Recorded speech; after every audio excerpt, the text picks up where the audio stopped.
Good morning, you hearty souls who are here all 3 days. Congratulations and welcome back.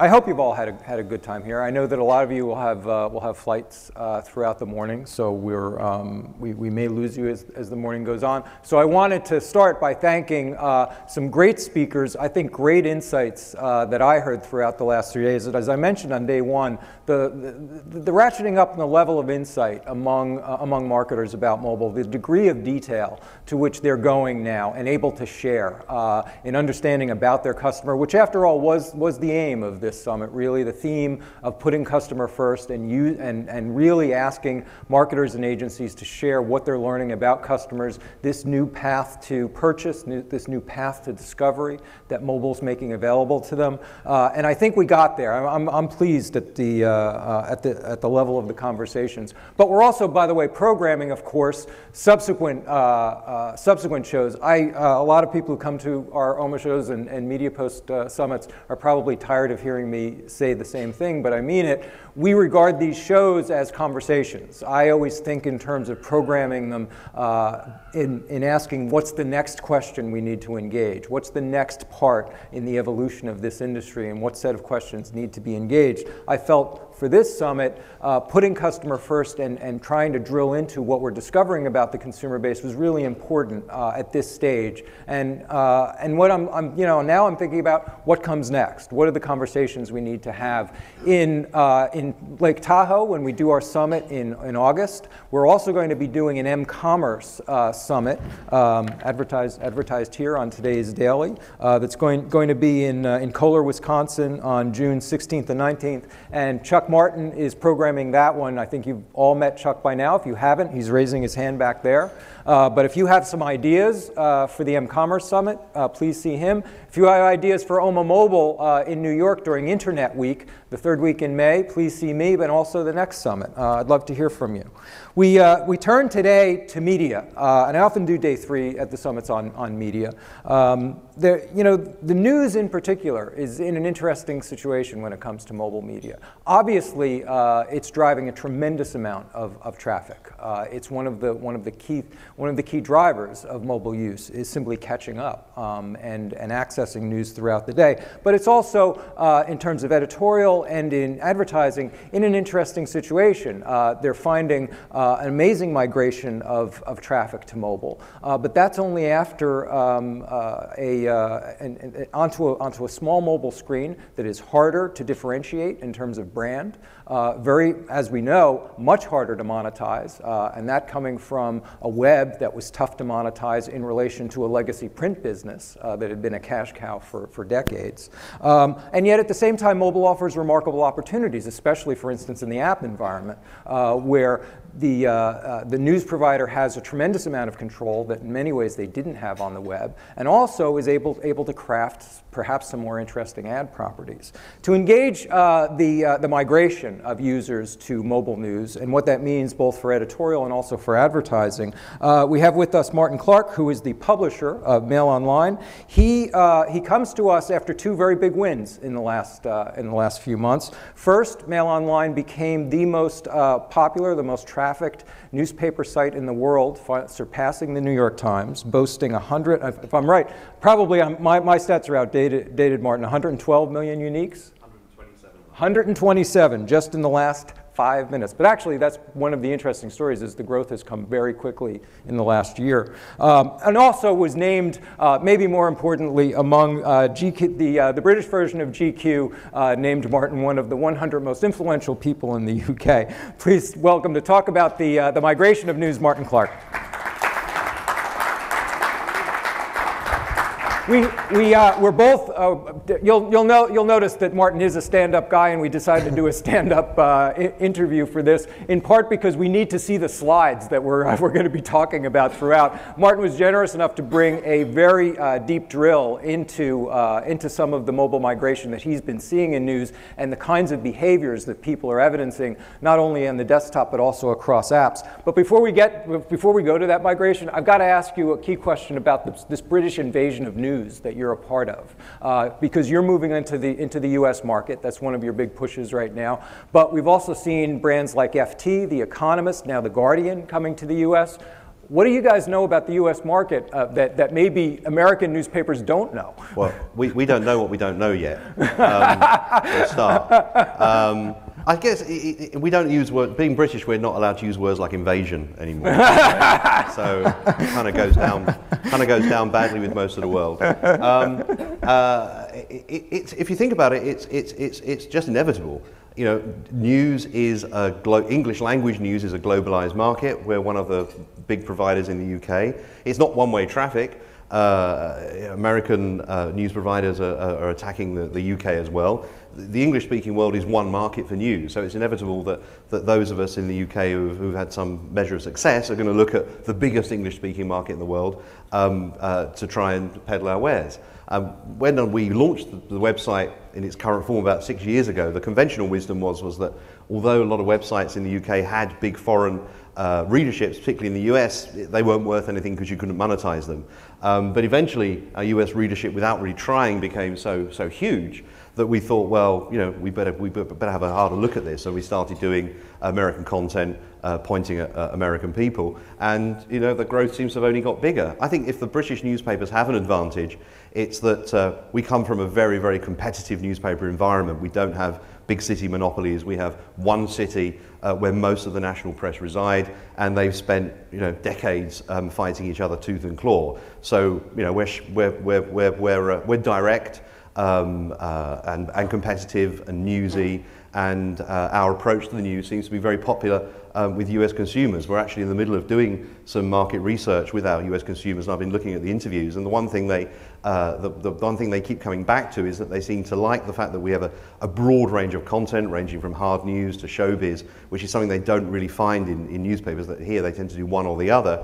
And also they like the fact that we have an international outlook, and they like the fact that we write and present stuff in a quite a punchy way with good read-me headlines and lots of pictures, and do stuff in a very, but there's no very secret sauce, I'm afraid. Yeah. I think it's just a question of that we're lucky enough in Britain to have a very, very robust newspaper heritage, and that's what's driving people like our website, and also people like The Guardian, who obviously sit in a different space but are leveraging a lot of the same abilities. Let's drill. We have many more slides than we actually can show, because Martin is sharing with us some of the highlights of the ways in which he's seeing traffic migrate. But let's drill into a little bit of some of the growth in migration and how much mobile is a part of that. I mean, I'll skip through these very quickly. That just shows our overall growth over the last couple of years.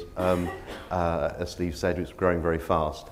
And here you can see, this is desktop versus mobiles, but as you can see, as you'd expect, although desktop is growing very fast in terms of visits per month, the mobile's growing even faster. In fact, and this is the key slide I'll stop for a second on, you can see that our mobile traffic in terms of visits per day is now 43%. So globally we get 43% of all our daily visits on mobile devices of one kind or another. Is cannibalization an issue that worries you yet? It doesn't worry us specifically, because to be honest, we only launched this website in its current form 6 years ago. We only really started running an efficient commercial operation 3 years ago, so we're still way behind on monetizing our current desktop traffic. So we've got a lot of headroom still to catch up with before we start worrying about cannibalization. And obviously, you know, although those aren't different people, there's a huge overlap, and I'll show you what I mean later, between the two types of people. So people who are coming to us on a desktop at one point in the day are also accessing us via mobile devices at other points in the day. So we're not cannibalizing readers, they're the same people, but visiting us more often. Let's look at the ways in which they're coming in. Let's start moving towards let's start talking about web versus app and the decisions that you've made. Yeah, well, let me skip on to this is really interesting, and this is one, I mean, look, although everyone's been warning us mobile's going to be the thing, mobile's been coming for years now, I think, to be honest, everyone doesn't react to things until they're actually in front of them. And so we're still learning. You know, we're learning, and advertisers are learning about how it works. And one of the key takeaways we've already figured out is that mobile traffic isn't one thing. There are different types of mobile. And in particular, there's a huge difference between mobile traffic that arrives via a tablet and mobile traffic that arrives via a phone. We broke it down here so you can see the proportions on that top right-hand column. You can see that's all our daily desktop visits. These are our daily smartphone visits, but that includes browser traffic and app traffic. And then this is the tablet traffic. But again, that includes browser and app.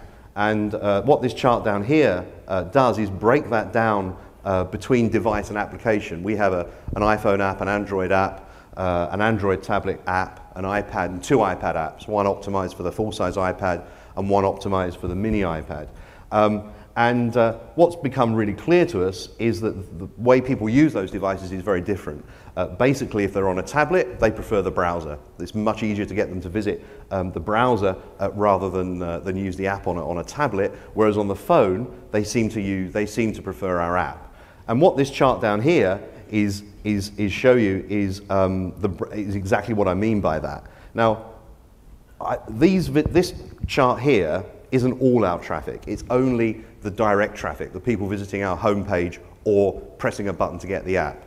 Because our business is driven very much around creating loyal users. In fact, in the UK, over 50% of our traffic every day arrives online via browsers to the homepage rather than coming in via a Google link or a Facebook link or cut and paste via an email. And as you can see, if you look at the smartphone traffic, I'm afraid the bottom of the slide is chopped off here, you can see that first chart, is smartphone visitors who come to the homepage via a browser.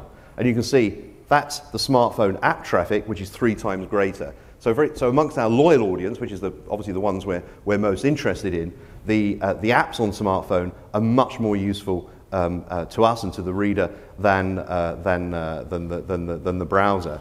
On the tablet, it's reversed. We get way more, that's about 4 times more traffic, nearly 5 times more traffic via the browser coming to the homepage than we do people using the apps. All told on the apps, we get about 800,000 people a day using our apps. It's broadly 400,000 for iPhone, 200,000 for the Android phone app, and then the rest is split between the 3 tablet apps. You made a specific decision to push people towards the app. You can't go to on your smartphone. You can't. If you go to the Mail's website, you're going to get the full web version and a push over to the app. Tell us about that decision to move people into the app. Basically, Steve mentioned in his preamble, it's on the phone. It's very difficult to make yourself distinctive. Because you've got such a small amount of real estate, particularly in a mobile optimized website. And to be honest, I've never really seen one that I really liked. We think that the apps for our regular visitors are a much more efficient way and easy way to absorb the content. So we deliberately don't do a mobile website, and we push our regular visitors who do end up using us on browser on their phone very hard to download the app. And as you can see, as far as the phone is concerned, they do. On the app, on the tablets, we still push them towards the apps, but they tend to prefer the browser. But that has implications for discovery. I mean, so once you put somebody into the app environment, you're taking them out of search discovery. Yeah, but from in the longer term, I mean, I'll move you on to some engagement charts. You can see on the left, these are visits per day for people coming to either the homepage or one of our apps. And as you can see, on browsers, it's about 1.8, 1.7 visits per day. But on smartphone, it's well over 2. It's nearly 2, average of 2.5 coming in 2.5 visits per day for each user on a smartphone app. So you can see, in terms of habit and regularity, they're much more like, they seem to be much stickier on the smartphone apps than they are on the browsers. On the tablets, it's slightly the number of daily visits per user is slightly lower than on browsers. As I say, I think the trouble is tablets, whether you've got the full-size iPad, the mini iPad, or the Android, the browsers are pretty good. Our website looks pretty good on them, and people don't seem to have a need for using the apps because they can consume the content. But just you don't as feel easily. you're taking a hit by being outside of the search ecosystem when it comes to the app? No, because as I say, our business isn't built around search. Our business is built around creating and sustaining a loyal, regular audience who visit us every day, or as you can see, multiple times a day. And if you look at the next chart, which shows you the time on site, again, this is for direct visitors. Each of our direct visitors to the homepage on a browser comes in about 13 minutes a day per visit. On the smartphone, it's just under on the smartphone apps, it's just under 11 minutes per visit, and on the tablet, it's slightly higher. But if you remember the previous chart, you can see we've got higher regularity on the smartphone apps than either the browser or the tablet apps, so that kind of balances out. Let me ask you another thing about the app model. Is you've chosen, unlike some other news providers, particularly the New York Times, but also a number of others, FT, to go free, and not to use the app as an environment where you can charge people. Tell us about that decision. Well, we have sort of a very open mind when it comes to paying, and we've never said we would never charge for people consuming any kind of content. But at the moment, the economics seem to be very simple. You either have very high value niche content like the FT or the Wall Street Journal or maybe the New York Times, where you can charge, or if you're a general interest site like ours and most of your competition is free, then you have to be free, but you have to go for scale, which again brings me back to the point about being in America, because clearly if you want to stay free and you need scale, you can't just fish in the British pool, you need to fish in a global pool. Now, I'm not saying that would ever change, and I'm not saying that, for instance, we might not at some point charge maybe for mobile content in some way. But at the moment, we're very much about growth, we're about reaching new audiences, and you can't really do that from behind a paywall. Let's move on to talk about timing and the behaviors we're seeing throughout the day, because I think this is really where it gets interesting in understanding the kinds of news products and ad products that become possible once mobile does has the kind of effect on news that we're seeing. Yeah, I mean, this I think is a real, I've seen similar charts to this, but I've never seen one quite this striking. If I can just talk you through it, oops, sorry, pressed the wrong button. These orange bars are desktop traffic. Let me get the right color. The blue bars are mobile phone traffic, and the red bars are tablet traffic. And as you can see, the whole user pattern is, as you might expect, inverted. Early in the day, we got a huge amount of mobile traffic, which outstrips our desktop traffic. In the middle of the day, when people are at work, well, obviously they're not at work; they're on Mail Online. But in the middle of the day, when they should be at work, the desktop usually spikes, and then it tails away later in the day, and mobile again overtakes it. So you can see there are huge chunks of the day when we've got way more traffic on mobile than we do on desktop. Now, before we had mobile traffic, it wasn't that the orange bars were higher. If they weren't at work, they weren't on their computers. They were either watching television or out, but they weren't accessing us. So for us, being able to get them at the beginning of the day and the end of the day means we can engage them throughout across 24 hours. And quite frankly, for advertisers, this is a huge opportunity to reach. At the moment, they may be reaching them only on desktop during the day, and they're not really reaching them effectively at the ends of the day on the mobile devices. And on average, whereas we now are. I know you said this before, but on average, about how many hits are you seeing from that same newsreader throughout the day? For our direct visitors? Yeah. Whether broadly it's about 2, slightly under 2. Whether they're coming on desktop, a mobile device, or a desktop or a mobile device. Our regular visitors visit us on average about 2 times a day, and each of those visits broadly is 12 to 13 minutes. So we've got an average. Our direct audience, which, as I say, in the UK is about just over 50% of our overall daily traffic, which is now about 8 million. And each of those sort of 3-4 million people are spending 25 minutes a day with us. I think this is probably the most interesting chart because it suggests a handoff that's going on throughout the day across the platforms, and we're going to be talking about that later, the cross-media advantage. But it also suggests a kind of conversation that's going on that didn't exist in other media. before this. Certainly news as it was reported by newspaper, even on the web, and certainly on TV, was siloed within periods of the day. And one of the effects that a chart like this suggests is that the nature of news consumption changes with this media. And it allows, and so tell me how you're thinking about your user differently now because of this. I mean, to be honest, we're still, as I say, our current apps are very successful. As you can see, that we've got huge amounts of traffic on them. But really, they're just bolted on the back of our web publishing system. It's completely automated, and it takes its cue from where we place stuff on the main homepage. But what we're looking at in our next generation is to make that a lot more sophisticated and actually actively edit those apps for what people are doing at the time. And so we're beginning to dig into behavior. And one thing that we're already noticing is that there's a big difference between what they read in the morning and during the day and what they read in the evening.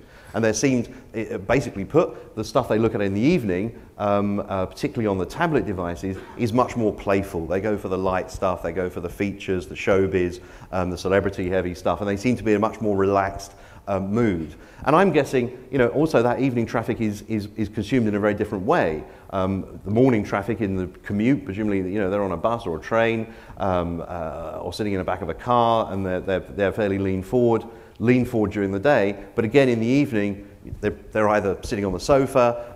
I know an awful lot of people check it just before they go to bed. You can see there's a big spike on mobile traffic there just at bedtime. Well, it's bedtime in the UK anyway. I mean, we start a bit later.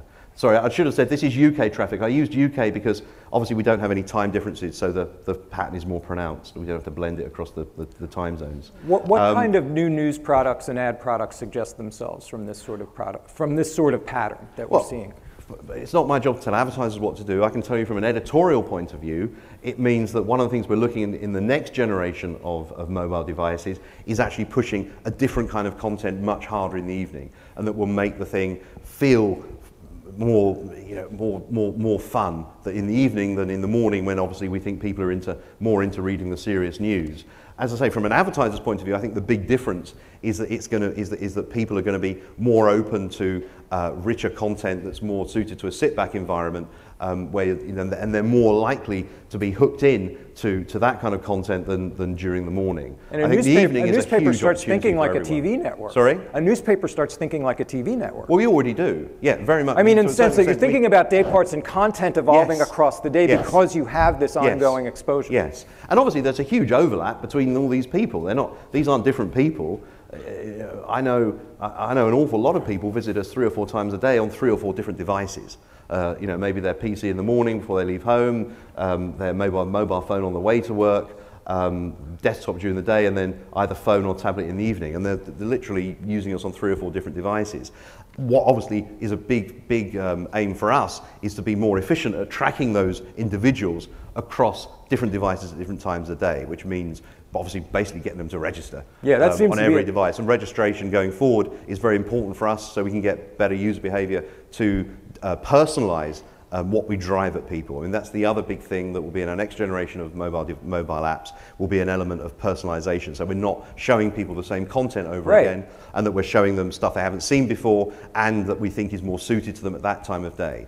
And that's another big part of what we're working on for our next generation of mobile devices. Yeah, because these patterns seem to demand talking to the consumer differently. They really, and that's where the personalization idea really becomes imperative, it seems to me, because if you're having a conversation with somebody and you know that's the structure, you don't say the same damn thing all day. No. you start thinking about how this gets helpful, and you let that other person determine what the conversation is going to look like. What do I want to track throughout this day? I mean, luckily we publish so much during the day that every time you come back to the app, you're going to see new content, but we can be much smarter about making sure it's the right type of new content that they want at that time in the day. We have a few minutes for questions. I wanted, if anybody has any questions of Martin, particularly how we're going to, I guess my next question will have to do with monetization, but if any of you want to ask Martin. Chuck?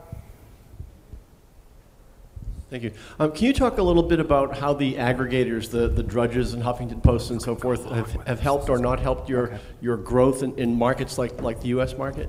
And what else has driven it?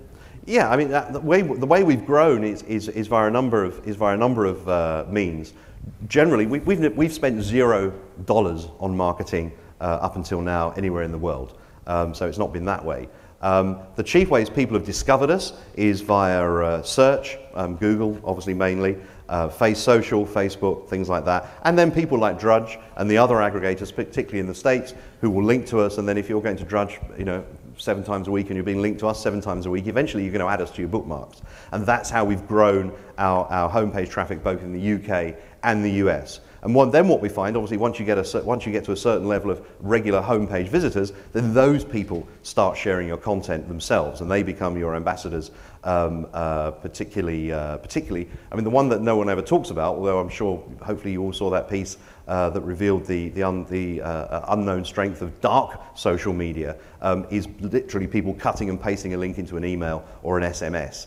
That's a huge driver of new visitors, and that's how we've grown. Who do you consider your main competition? Is it the New York Times? No. Well, they said I wasn't their competition, so I'm certainly not going to say that.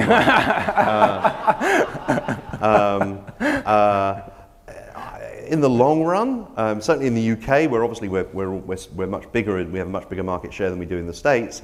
Our main competition for advertising pounds now, the portals. I mean, the people we're pitching against are MSN and Yahoo and AOL, HuffPo.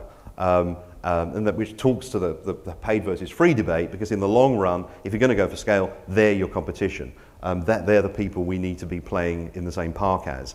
Obviously, at the end of the day, everyone's your competition online. It's not even just the portals. It's anything anyone does online when they could be looking at mail online. It's Facebook, everything.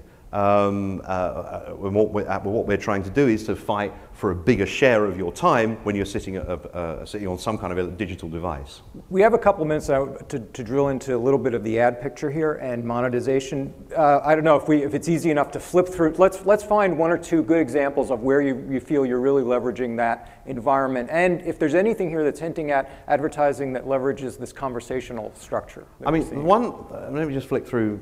I mean, as I say, it's early days rule learning and what works and what doesn't work. One of the things we're trying to do in the UK is when we talk to advertisers, we're talking about ad formats by device rather than application. And we're introducing formats for the tablet which are constant whether you come to us via one of our web pages or one of our app pages. The user sees exactly the same sticky banner ad, so that when we're talking to an advertiser, they don't need to worry about, well, are they coming via a browser, are they coming via an app, because it doesn't matter. Whichever way they come, they get the same richer and larger advertising formats, which, quite frankly, are far superior in terms of click-through to anything that we can do online, both for tablet and for let me just go to a mobile slide, and for mobile.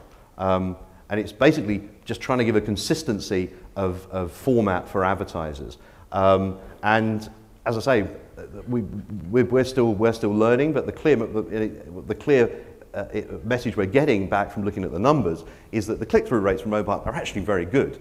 And it's not just fat finger, because we've looked at engagement post-click, and it's much higher than on desktop as well. Because basically the ad's more in their face. It's just a simple matter of geography on the page. What was it? Sorry, what was the other question? Whether we have any ad formats that are starting to take advantage of this sort of conversational structure of being able to touch someone throughout the day. Not that we've developed yet, but clearly that's a big part of what we're trying to do. Years ago, because we need to be able to track users across device across the day. Because years ago, the New York Times used to have this surround ad unit that would hit the same person at different pages throughout their session.